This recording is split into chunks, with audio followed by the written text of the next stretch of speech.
ಎಲ್ಲರಿಗೂ ನಮಸ್ಕಾರ. ಸ್ಪರ್ಶ ಅಕಾಡೆಮಿ ಯೂಟ್ಯೂಬ್ ಚಾನಲ್ಗೆ ತಮಗೆಲ್ಲ ಸ್ವಾಗತ. Backward classes welfare department taluk backward classes welfare officer group B specific paper 2 classes ನಡೀತಿದೆ. ಇದು ಬಂದು ಕ್ಲಾಸ್ 2 ಆಗಿರುತ್ತೆ. ಕ್ವಶನ್ ಆ್ಯಂಡ್ ಆನ್ಸರ್ಸ್ ಮುಖಾಂತರ ಕಂಪ್ಲೀಟ್ ಎಕ್ಸ್ಪ್ಲನೇಷನ್ ಕೊಡ್ತಿರೋವಂಥ ಕೆಲಸನ ನಾವು ಮಾಡ್ತಿರುವಂಥದ್ದು. On basis of which commission does other backward classes got reservation in India? ಯಾವ ಆಯೋಗದ ಆಧಾರದ ಮೇಲೆ ಭಾರತದಲ್ಲಿ ಇತರೆ ಹಿಂದುಳಿದ ವರ್ಗಗಳಿಗೆ ಮೀಸಲಾತಿ ಸಿಕ್ಕಿದೆ? ಆಪ್ಷನ್ಸ್ನ ನೋಡ್ಕೊಳ್ಳೋದಾದರೆ ಮಿಲ್ಲರ್ ಆಯೋಗ, ಆರ್ಥರ್ ಆಯೋಗ, ಮಂಡಲ್ ಆಯೋಗ, ಧಾರ್ ಆಯೋಗ. ಓಕೆನಾ? ಸೊ ಇದರಲ್ಲಿ ನೀವು ಯಾವುದನ್ನು ಈಸಿಯಾಗಿ ಎಲಿಮಿನೇಟ್ ಮಾಡ್ಬೋದು ಅಂತ ಹೇಳಿದ್ರೆ ಧಾರ್ ಆಯೋಗನ ಈಸಿಯಾಗಿ ನೀವು ಎಲಿಮಿನೇಟ್ ಮಾಡ್ಬೋದು. ಓಕೆನಾ? ಇದಾಗಿದ್ದ ಆಮೇಲೆ ಆರ್ಥರ್ ಕಮಿಷನ್ ಅನ್ನೋದು ಕೂಡ ನೀವು ಈಸಿಯಾಗಿ ಎಲಿಮಿನೇಟ್ ಮಾಡ್ಬೋದು. ಅಂದರೆ ಅಲ್ಲಿ 50% ಎಲಿಮಿನೇಷನ್ ಮಾಡ್ತಾ ಇದ್ದೀರಾ. ಸೊ 50% ಚಾನ್ಸಸ್ ನಿಮಗೆ ರೈಟ್ ಆಗುವಂಥ ಚಾನ್ಸಸ್ ಇರುತ್ತೆ. ಸೊ ಎಲಿಮಿನೇಷನ್ ಮೆಥಡ್ನ ಈಸಿಯಾಗಿ ಮಾಡಬಹುದು. ಸೊ ಆನ್ಸರ್ನ ನೋಡ್ಕೊಳ್ಳೋದಾದರೆ ಆಪ್ಷನ್ 3 ಮಂಡಲ್ ಆಯೋಗ. ಸೊ ಮಂಡಲ್ ಆಯೋಗದ ಬಗ್ಗೆ ಎಕ್ಸ್ಪ್ಲನೇಷನ್ನ ನೋಡ್ಕೊಳ್ಳೋಣ. ಮಂಡಲ್ ಆಯೋಗದ ಸಲಹೆ ಮೇರೆಗೆ OBCಗಳನ್ನು 1991ರಲ್ಲಿ ಮೀಸಲಾತಿಗೆ ಸ್ವೀಕರಿಸಲಾಯಿತು. ಸೊ ಮಂಡಲ್ ಆಯೋಗದ ಬಗ್ಗೆ ಲಾಸ್ಟ್ ಕ್ವಶನಲ್ಲಿ ಕಂಪ್ಲೀಟ್ ಆಗಿ ಕೊಟ್ಟಿದ್ದೀರಿ. ಸೊ ಅಲ್ಲಿ ತನಕ ವಿಡಿಯೋನ ನೋಡಿ. ಓಕೆನಾ? ಕಂಪ್ಲೀಟ್ ಇದೆ. ಮಂಡಲ್ ಕಮಿಷನ್ ಬಗ್ಗೆ ಕಂಪ್ಲೀಟ್ ಎಕ್ಸ್ಪ್ಲನೇಷನ್ನ ಕೊಟ್ಟಿದ್ದೀನಿ ಲಾಸ್ಟ್ ಕ್ವಶನಲ್ಲಿ. Which constitutional amendment given economical weaker section reservation of 10%? ಯಾವ ಸಾಂವಿಧಾನಿಕ ತಿದ್ದುಪಡಿಯು ಆರ್ಥಿಕವಾಗಿ ದುರ್ಬಲ ವರ್ಗಕ್ಕೆ 10% ಮೀಸಲಾತಿಯನ್ನು ನೀಡಿತು? 101ನೇ ತಿದ್ದುಪಡಿ, 102ನೇ ತಿದ್ದುಪಡಿ, 103ನೇ ತಿದ್ದುಪಡಿ, 104ನೇ ತಿದ್ದುಪಡಿ. ಸೊ ಆನ್ಸರ್ ಬಂದು 103ನೇ ತಿದ್ದುಪಡಿ. ಓಕೆನಾ? 103ನೇ ಸಾಂವಿಧಾನಿಕ ತಿದ್ದುಪಡಿ ಆರ್ಥಿಕವಾಗಿ ದುರ್ಬಲ ವರ್ಗಗಳ ಸದಸ್ಯರಿಗೆ ಭಾರತದಲ್ಲಿ ಸರ್ಕಾರಿ ನೇಮಕಾತಿಗಳು ಮತ್ತು ಪ್ರವೇಶಗಳಲ್ಲಿ 10% ಮೀಸಲಾತಿ ನೀಡಲಾಯಿತು. Okay. 103rd Constitutional Amendment grants members of economical weaker sections a 10% reservation in government recruitments and admissions in India. ಕೇವಲ ಗೌರ್ಮೆಂಟ್ ರಿಕ್ರೂಟ್ಮೆಂಟ್ಸಲ್ಲಿ ಮಾತ್ರ ಕೊಡ್ತಿದ್ದಾರಾ? ಇಲ್ಲ, ಇದರ ಜೊತೆಗೆ ಅಡ್ಮಿಷನ್ಸ್ನಲ್ಲಿ ಕೂಡ ಕೊಡ್ತಿದ್ದಾರೆ. EWSನ 10% ರಿಸರ್ವೇಷನ್. ಇದು ಬಂದು 103ನೇ ಕಾನ್ಸ್ಟಿಟ್ಯೂಷನಲ್ ಅಮೆಂಡ್ಮೆಂಟ್. ಓಕೆನಾ? ಸೊ ಫ್ರೆಂಡ್ಸ್, ನಿಮಗೆ ಈ ಕ್ಲಾಸಿನ ಒಂದು PDF ಏನಾದರೂ ಬೇಕಿದ್ದಲ್ಲಿ ನಮ್ಮ ಟೆಲಿಗ್ರಾಮ್ ಚಾನಲ್ ಆದ ಸ್ಪರ್ಶ ಅಕಾಡೆಮಿಗೆ ಜಾಯ್ನ್ ಆಗಿ. ಡಿಸ್ಕ್ರಿಪ್ಷನ್ ಬಾಕ್ಸ್ನಲ್ಲಿ ಟೆಲಿಗ್ರಾಮ್ ಲಿಂಕನ್ನು ಸಹ ಕೊಟ್ಟಿರ್ತೀವಿ. ಓಕೆನಾ? ಇದರ ಜೊತೆಗೆ ನಿಮಗೇನಾದರೂ group B backward classes notes ಏನಾದರೂ ಬೇಕಿದ್ದಲ್ಲಿ ನಮ್ಮಲ್ಲಿ ಅವೈಲೇಬಲ್ ಇದೆ. ನಿಮಗೇನಾದರೂ ಬೇಕಿದ್ರೆ ಈ ಕಾಣುತ್ತಿರುವ ನಂಬರ್ಗೆ ನೀವು ವಾಟ್ಸಪ್ ಮಾಡಿ. Okay. Which is the first backward class commission in Karnataka after independence ಅಂತ ಇದೆ. ಓಕೆನಾ? ಸ್ವಾತಂತ್ರ್ಯ ನಂತರ ಕರ್ನಾಟಕದ ಮೊದಲ ಹಿಂದುಳಿದ ವರ್ಗಗಳ ಆಯೋಗ ಇದಾಗಿದೆ. ನೋಡಿ, ಸ್ವಾತಂತ್ರ್ಯ ನಂತರ ಅಂತ ಕೇಳಿದ್ದಾರೆ, ಸ್ಪೆಸಿಫೈ ಮಾಡಿದ್ದಾರೆ. ಇಲ್ಲಿ ಕನ್ಫ್ಯೂಸ್ ಆಗಬಾರ್ದು ಅಂತ ಸ್ಪೆಸಿಫೈ ಮಾಡಿದ್ದಾರೆ. ಆಫ್ಟರ್ ಇಂಡಿಪೆಂಡೆನ್ಸ್ ಅಂತ ಹೇಳಿದ್ದಾರೆ. ಸೊ ಆಪ್ಷನ್ಸ್ನ ನೋಡ್ಕೊಳ್ಳೋಣ. ಮಿಲ್ಲರ್ ಆಯೋಗ, ನಾಗಣ್ಣಗೌಡ ಆಯೋಗ, ಹಾವನೂರ್ ಆಯೋಗ, ಆರ್ಥರ್ ಆಯೋಗ.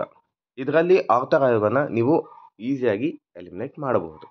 ಇದರ ಜೊತೆಗೆ ಮಿಲ್ಲರ್ ಆಯೋಗ ಇದೆ ನೋಡಿ, ಇದು ಬಂದು ಬಿಫೋರ್ ಇಂಡಿಪೆಂಡೆನ್ಸ್ ಸ್ವಾತಂತ್ರ್ಯ ಪೂರ್ವ, ಅಂದರೆ ನಮ್ಮಲ್ಲಿ ಮೈಸೂರು ಸಂಸ್ಥಾನ ಆಳ್ವಿಕೆ ಇದ್ದಾಗ ಬಂದಂಥದ್ದು ಮಿಲ್ಲರ್ ಆಯೋಗ. ಇವಾಗ ನಿಮಗೆ ಯಾವ ಒಂದು 2 ಆಪ್ಷನ್ಸ್ ಸಿಗುತ್ತೆ? ನಾಗಣ್ಣಗೌಡ ಆಯೋಗ ಮತ್ತು ಹಾವನೂರ್ ಆಯೋಗ. ತುಂಬ ಜನ ಹಾವನೂರ್ ಆಯೋಗನ ರೈಟ್ ಅನ್ಕೊಂತೀರ, ಆದರೆ ಇದನ್ನ ಎಕ್ಸ್ಪ್ಲನೇಷನ್ ನೋಡ್ಕೊಳ್ಳೋಣ. ಸೊ ಆನ್ಸರ್ ಬಂದು ನಾಗಣ್ಣಗೌಡ ಆಯೋಗ ಆಗಿರುತ್ತೆ, ಆಪ್ಷನ್ 2.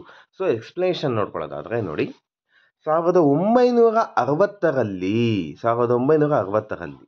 ಓಕೆನಾ, ಡಾಕ್ಟರ್ ನಾಗಣ್ಣಗೌಡರ ಅಧ್ಯಕ್ಷತೆಯಲ್ಲಿ ಹಿಂದುಳಿದ ವರ್ಗಗಳ ಆಯೋಗವು ಕರ್ನಾಟಕದ ಮೊದಲ ಹಿಂದುಳಿದ ವರ್ಗಗಳ ಆಯೋಗವಾಗಿದೆ. ಆಯೋಗವು 1961ರಲ್ಲಿ ತನ್ನ ವರದಿಯನ್ನು ಸಲ್ಲಿಸಿತು.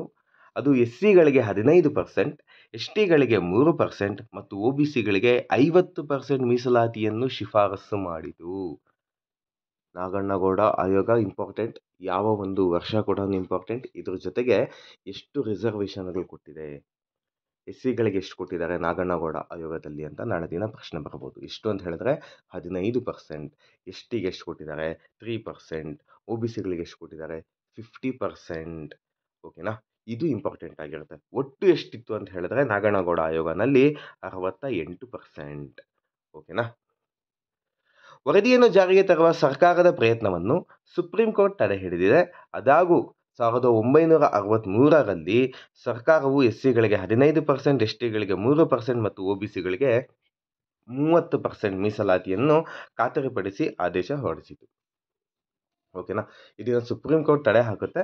ಆದರೂ ಕೂಡ 1963ರಲ್ಲಿ ನಮ್ಮ ರಾಜ್ಯ ಸರ್ಕಾರ ಬಂದು ಎಸ್ ಸಿ ಕಮ್ಯುನಿಟಿಗೆ 15%, ಇದ್ರ ಜೊತೆಗೆ ಎಸ್ ಟಿಗೆ 3% ಮತ್ತು ಒ ಬಿ ಸಿಗೆ 30% ರಿಸರ್ವೇಷನ್ನ ಕೊಡ್ತಾರೆ. ಓಕೆನಾ. ಬ್ಯಾಕ್ವರ್ಡ್ ಕ್ಲಾಸಸ್ ಕಮಿಷನ್ 1960 ಯಾರು ಚೇರ್ಮನ್ ಅಂಡರಲ್ಲಿ ಆಯಿತು ಅಂತ ಹೇಳಿದ್ರೆ ಡಾಕ್ಟರ್ ನಾಗಣ್ಣಗೌಡ. ಓಕೆನಾ, ಇದು ಬಂದು ಸ್ವತಂತ್ರ ನಂತರ ಕರ್ನಾಟಕದ ಮೊದಲ ಬ್ಯಾಕ್ವರ್ಡ್ ಕ್ಲಾಸ್ ಕಮಿಷನ್ ಆಗಿರುತ್ತೆ. ಕನ್ಫ್ಯೂಸ್ ಮಾಡ್ಕೊಳಕ್ಕೆ ಹೋಗಬೇಡಿ. ಓಕೆನಾ, ಯಾಕೆ ಅಂತ ಹೇಳಿದ್ರೆ ಹಾವನೂರ್ದು ಇಲ್ಲಿ ನೋಡಿ, ಮ್ಯಾಚ್ ದಿ ಫಾಲೋಯಿಂಗ್ ಅಲ್ಲಿ ನಿಮಗೆ ಹಾವನೂರು ವರದಿದ್ದು ಯಾವ ವರ್ಷದಲ್ಲಿ ಆಗಿದೆ ಅಂತ ಕೊಟ್ಟಿದ್ದೀನಿ. ಓಕೆನಾ, ಇಲ್ಲಿ ಮ್ಯಾಚ್ ದ ಫಾಲೋಯಿಂಗ್ ನೋಡ್ಕೊಳ್ಳೋದಾದ್ರೆ ಮಿಲ್ಲರ್ ಕಮಿಟಿ ಇದೆ, ನಾಗಣ್ಣಗೌಡ ಕಮಿಟಿ ಇದೆ, ಹಾವನೂರು ಕಮಿಟಿ, ವೆಂಕಟಸ್ವಾಮಿ ಕಮಿಟಿ ಮತ್ತು ಚಿನ್ನಪ್ಪ ರೆಡ್ಡಿ ಕಮಿಟಿ ಇದೆ.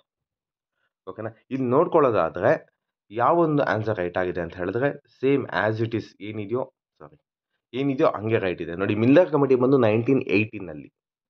ಓಕೆನಾ, ನಾಗಣ್ಣಗೌಡ ಕಮಿಟಿ ಬಂದು 1960, ಹಾವನೂರು ಕಮಿಟಿ ಬಂದು 1972.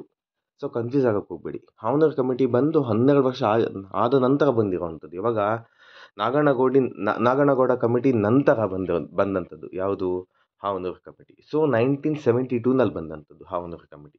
ಓಕೆನಾ, ವೆಂಕಟಸ್ವಾಮಿ ಕಮಿಟಿ ಬಂದು 1983, ಚಿನ್ನಪ್ಪ ರೆಡ್ಡಿ ಕಮಿಟಿ ಬಂದು 1990. ಓಕೆನಾ, ಮ್ಯಾಚ್ ದಿ ಫಾಲೋಯಿಂಗ್ ಕೇಳಿದ್ರೂ ಕೇಳ್ಬೋದು, ಆರ್ಡರ್ ವೈಸಲ್ಲಿ ಕೇಳಿದ್ರೂ ಕೇಳ್ಬೋದು. ಸೊ ಅದಕ್ಕೆ ಇದು ಇಯರ್ ಸಮೇತ ಕೊಟ್ಟಂಥದ್ದು. ದಯವಿಟ್ಟು ನೋಟ್ ಡೌನ್ ಮಾಡ್ಕೊಳ್ಳಿ, ಇಂಪಾರ್ಟೆಂಟ್ ಆಗಿರುತ್ತೆ. ಸೊ ಒನ್ಸ್ ಅಗೇನ್ ಹೇಳ್ತಾ ಇದ್ದೀನಿ, ನಿಮಗೆ ಈ ಒಂದು PDF ಏನಾದರೂ ಬೇಕು ಅಂತ ಹೇಳಿದ್ರೆ ನಮ್ಮ ಟೆಲಿಗ್ರಾಮ್ ಚಾನಲ್ ಸ್ಪರ್ಶ ಅಕಾಡೆಮಿನಲ್ಲಿ ಅವೈಲೇಬಲ್ ಇರುತ್ತೆ. ನೀವು ಜಾಯಿನ್ ಆದರೆ ಅದರಲ್ಲಿ PDF ಇರುತ್ತೆ, ಡೌನ್ಲೋಡ್ ಮಾಡ್ಕೊಳ್ಳಿ. ಪ್ರತಿಯೊಂದು ಕ್ಲಾಸಸ್ದು PDF ಅವೈಲೇಬಲ್ ಇದೆ. ಇದರ ಜೊತೆಗೆ ನಿಮಗೇನಾದರೂ ಬ್ಯಾಕ್ವರ್ಡ್ ಕ್ಲಾಸಸ್ ಗ್ರೂಪ್ ಏನಾದರೂ ನೋಟ್ಸ್ ಏನಾದರೂ ಬೇಕಿದ್ರೆ ಈ ಕಾಣುತ್ತಿರುವ ನಂಬರ್ಗೆ ವಾಟ್ಸಪ್ ಮಾಡಿ. Okay. According to Mandal Commission, how much percentage reservation is given for other backward classes? Mandal ಆಯೋಗದ ಪ್ರಕಾರ ಇತರೆ ಹಿಂದುಳಿದ ವರ್ಗಗಳಿಗೆ ಎಷ್ಟು ಪರ್ಸೆಂಟ್ ಅಂದರೆ ಎಷ್ಟು ಶೇಕಡಾವಾರು ಮೀಸಲಾತಿ ನೀಡಲಾಗುತ್ತದೆ? ಆಪ್ಷನ್ಸ್ನ ನೋಡ್ಕೊಳ್ಳೋದಾದರೆ 15%, 17%, 25%, 27% ಇದೆ. ಸೊ ಆನ್ಸರ್ ಈಸ್ ಆಪ್ಷನ್ 4, 27%, 27% ಆಗಿರುತ್ತೆ. ಇಲ್ಲಿ ನೋಡ್ಕೊಳ್ಳೋಣ. ಮಂಡಲ್ ಆಯೋಗ ಅಥವಾ ಎರಡನೇ ಸಾಮಾಜಿಕವಾಗಿ ಮತ್ತು ಶೈಕ್ಷಣಿಕವಾಗಿ ಹಿಂದುಳಿದ ವರ್ಗಗಳ ಆಯೋಗ.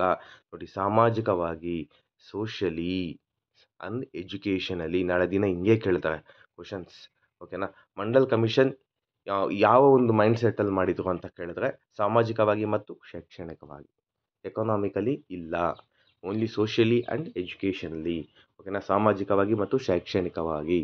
ಓಕೆನಾ, ಹಿಂದುಳಿದ ವರ್ಗಗಳ ಆಯೋಗವನ್ನು 1979ರಲ್ಲಿ ಭಾರತದಲ್ಲಿ ಸಾಮಾಜಿಕವಾಗಿ ಅಥವಾ ಶೈಕ್ಷಣಿಕವಾಗಿ ಹಿಂದುಳಿದ ವರ್ಗಗಳನ್ನು ಗುರುತಿಸುವ ಆದೇಶದೊಂದಿಗೆ ಸ್ಥಾಪಿಸಲಾಯಿತು.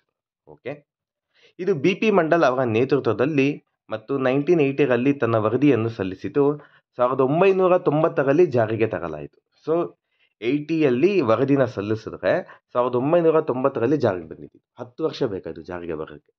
ಓಕೆನಾ, OBCಗಳಿಗೆ ಸಾರ್ವಜನಿಕ ವಲಯ ಮತ್ತು ಸರ್ಕಾರಿ ಉದ್ಯೋಗಗಳಲ್ಲಿ 27% ಮೀಸಲಾತಿ ನೀಡಬೇಕು. ಸಾರ್ವಜನಿಕ ಸೇವೆಗಳ ಎಲ್ಲ ಹಂತದಲ್ಲಿ ಬಡ್ತಿಯಲ್ಲಿ ಅವರಿಗೆ ಅದೇ 27% ಮೀಸಲಾತಿಯನ್ನು ಒದಗಿಸಬೇಕು.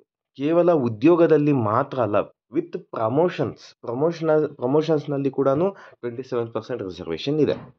ಓಕೆನಾ, ಕೇವಲ ಸರ್ಕಾರಿ ಉದ್ಯೋಗಗಳಲ್ಲಿ ಮಾತ್ರ ಅಲ್ಲ, ಇದರ ಜೊತೆಗೆ ಪ್ರಮೋಷನ್ಸ್, ಒಂದು ಉದ್ಯೋಗದ ಪ್ರಮೋಷನ್ ಇರುತ್ತಲ್ವ, ಆ ಪ್ರಮೋಷನಲ್ಲಿ ಕೂಡ 27% ರಿಸರ್ವೇಷನ್ ಕೊಡಬೇಕು ಅಂತ BP ಮಂಡಲ್ ವರದಿ ತಿಳಿಸ್ಕೊಡುತ್ತೆ. ಓಕೆನಾ, ಇದರ ಜೊತೆಗೆ ಇದು ತುಂಬ ಇಂಪಾರ್ಟೆಂಟ್, ಹಿಂದೂಗಳಲ್ಲಿ ಹಿಂದುಳಿದ ವರ್ಗಗಳನ್ನು ಗುರುತಿಸುವುದರ ಹೊರತಾಗಿ ಆಯೋಗವು ಹಿಂದೂಯೇತರರಲ್ಲಿ ಹಿಂದುಳಿದ ವರ್ಗಗಳನ್ನು ಗುರುತಿಸಿದೆ. ಇದು ಕೇವಲ ಹಿಂದೂಗಳಲ್ಲಿ ಮಾತ್ರ ಒಂದು ಬ್ಯಾಕ್ವರ್ಡ್ ಕ್ಲಾಸಸ್ನ ಇವರು ಪರಿಗಣಿಸಿಲ್ಲ. ಇದರ ಜೊತೆಗೆ ಹಿಂದೂಯೇತರರಲ್ಲಿ ಯಾರು ಹಿಂದೂಗಳಲ್ಲ, ಅವರಲ್ಲಿ ಯಾರು ಅದರ್ ಬ್ಯಾಕ್ವರ್ಡ್ ಕ್ಲಾಸಸ್ ಇರುತ್ತೋ ಅವ್ರನ್ನ ಕೂಡ ಇದು ಪರಿಗಣಿಸಿದೆ. ಅದರಲ್ಲಿ ಯಾರು ಬರ್ತಾರೆ ಅಂತ ಹೇಳಿದ್ರೆ ಮುಸ್ಲಿಮರು, ಸಿಖ್ಖರು, ಕ್ರಿಶ್ಚಿಯನ್ನರು ಮತ್ತು ಬೌದ್ಧರು, ಇವ್ರನ್ನ ಕೂಡ ಕನ್ಸಿಡರ್ ಮಾಡಿತ್ತು BP ಮಂಡಲಲ್ಲಿ. ಓಕೆನಾ, ಕನ್ಫ್ಯೂಸ್ ಆಗೋಕ್ಕೆ ಹೋಗಬೇಡಿ. ಓಕೆನಾ. ಸೊ ಫ್ರೆಂಡ್ಸ್, ನಿಮ್ಗೇನಾದರೂ ಈ PDF ಏನಾದರೂ ಬೇಕಿದ್ರೆ ನಮ್ಮ ಟೆಲಿಗ್ರಾಮ್ ಚಾನಲ್ ಸ್ಪರ್ಶ ಅಕಾಡೆಮಿ ಅಂತಿದೆ, ಜಾಯಿನ್ ಆಗಿ PDFನ ನೀವು ಡೌನ್ಲೋಡ್ ಮಾಡ್ಕೊಬೋದು. ಡೈಲಿ ಕ್ಲಾಸಸ್ ಇರುತ್ತೆ. So daily question and answers ಮುಖಾಂತರ complete backward classes welfare officer group B specific paper 2 ಕಂಪ್ಲೀಟಾಗಿ ಕಲಿಯೋಣ. ವಿತ್ ಎಕ್ಸ್ಪ್ಲನೇಷನ್ ಕಂಪ್ಲೀಟ್ ಕ್ಲಾಸಸ್ನ ಕಲಿಯೋಣ. ಎಕ್ಸಾಮ್ ಮುಗಿಯೋದೊಳಗಡೆ ನಿಮಗೆ ಮಿನಿಮಮ್ ಒಂದು 300 to 400 ಕ್ವಶನ್ಸ್ ಮುಖಾಂತರ ಕಂಪ್ಲೀಟ್ ಸಿಲೆಬಸ್ನ ನಾವು ಕಲಿಯೋಣ. ಓಕೆನಾ. ಇದರ ಜೊತೆಗೆ ನಿಮಗೇನಾದರೂ ನೋಟ್ಸ್ ಏನಾದರೂ ಬೇಕಿದ್ದಲ್ಲಿ ಈ ಕಾಣುತ್ತಿರೋ ನಂಬರ್ಗೆ ವಾಟ್ಸಪ್ ಮಾಡಿ. ಆದಷ್ಟು ಈ ಒಂದು ವಿಡಿಯೋನ ನಿಮ್ಮ ಫ್ರೆಂಡ್ಸ್ಗೆ ಶೇರ್ ಮಾಡಿ. ಓಕೆನಾ. ನಮ್ಮದೇ ಟೆಲಿಗ್ರಾಮ್ ಚಾನಲ್ಸ್ ಇದೆ, ಸ್ಪರ್ಶ ಅಕಾಡೆಮಿ ಮತ್ತು ಟಾರ್ಗೆಟ್ KS ಅಂತ.